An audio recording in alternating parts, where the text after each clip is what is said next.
Halo, kenalin, aku Kevin alias Ega. Jadi di minggu ini teman-teman sama aku bakalan belajar tentang simpulan. Kalau teman-teman minggu kemarin udah belajar tentang paragraf bareng Kak Anita, di minggu ini teman-teman bareng aku belajar simpulan. Nah, untuk 2 minggu ini kita belajar tentang simpulan logis karena kemarin udah dikasih tahu sama Kak Anita tentang paragraf, tipe-tipe paragraf dan selanjutnya.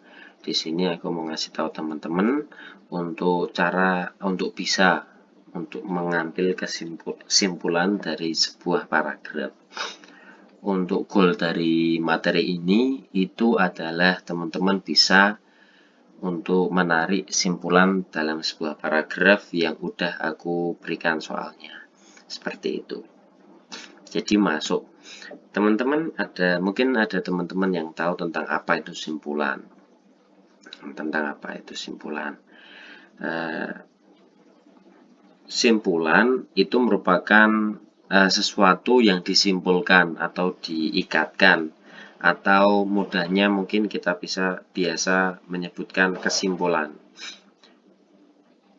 Nah, ini di sini simpulan bisa didefinisikan sebagai pendapat atau gagasan akhir dari sebuah teks, uraian, bacaan, dan sebagainya. Simpulan bisa berupa lisan ataupun tulisan. Untuk minggu ini kita belajar menarik simpulan dari sebuah tulisan ya. Untuk lisan mungkin teman-teman bisa mengaplikasikan sendiri. Untuk SBMPTN juga nanti yang dibutuhkan adalah simpulan dari sebuah tulisan. Dalam membuat simpulan, teman-teman harus bisa membaca atau memahami terlebih dahulu gagasan utama dalam bacaan itu.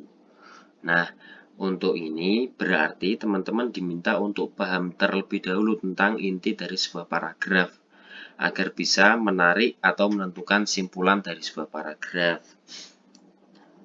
Nah, karena apa? Karena simpulan harus mencerminkan keseluruhan isi paragraf.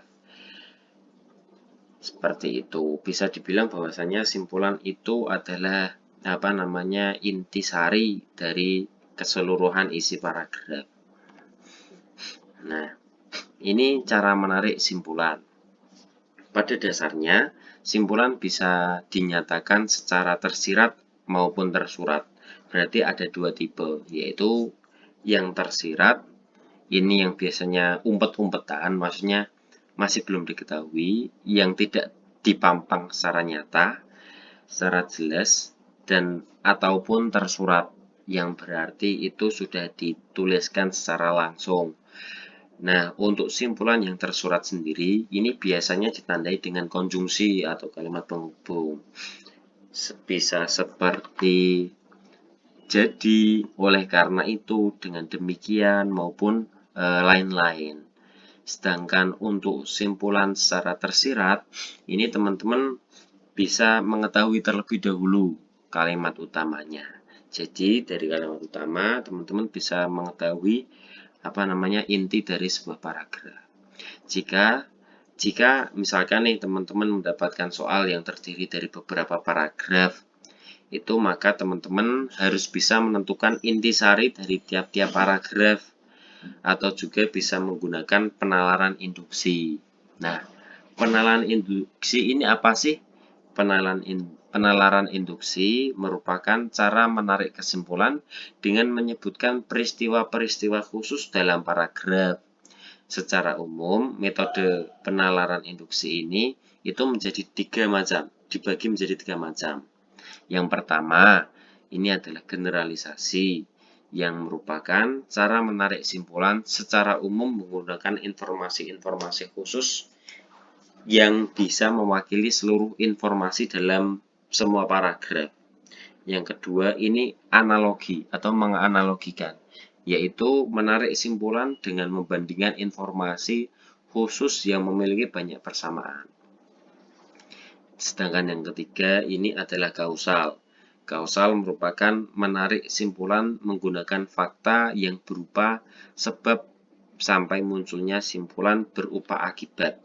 Oleh karena itu, biasanya nih Untuk cara ketiga, kausal, ini disebut dengan sebab akibat.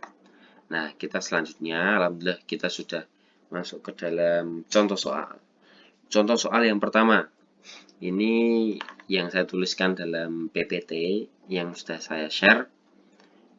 Ini bisa dibaca terlebih dahulu ya. Gunung es raksasa yang luasnya melebihi kota Los Angeles atau London dilaporkan terpisah dari American Ice Shelf di Antartika. Gunung es yang dinamai D28 oleh para ilmuwan terpisah dari lapisan es Antartika Timur pada tanggal 26 September lalu. CNN melaporkan luas lapisan es yang terpisah itu mencapai 1636 km dengan tebal 210 dan selanjutnya. Mungkin teman-teman nanti bisa baca sendiri-sendiri ya, karena jika saya baca nanti sepertinya terlalu panjang.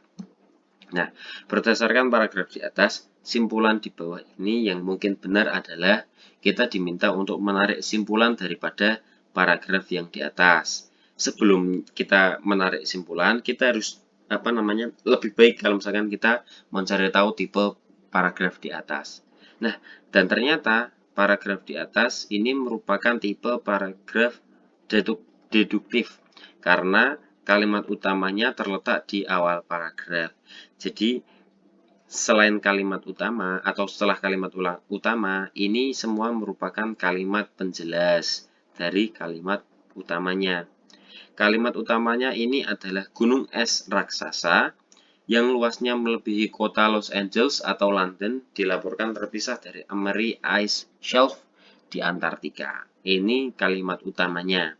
Sedangkan gunung es yang dinamai D28 dan seterusnya ini merupakan kalimat penjelas sampai akhir. Seperti itu. Nah, untuk ini kalimat utamanya ini menyatakan tentang terpisahnya gunung es Antartika. Berarti bisa dibilang bahwasanya di seluruh paragraf ini menjelaskan tentang gunung es raksasa yang di Antartika ini terpisah.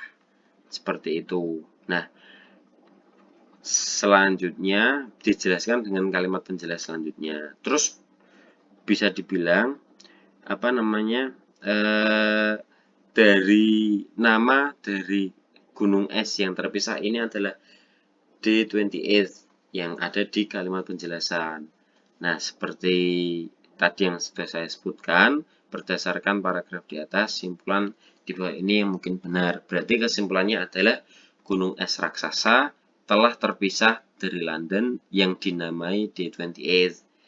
Kita lihat proses pemisahan, tidak, dan ternyata jawabannya adalah E. Gunung es D28 terpisah dari lapisan es American Ice Shelf di Antartika. Berarti satu paragraf ini menjelaskan intinya itu adalah yang ada di E ini.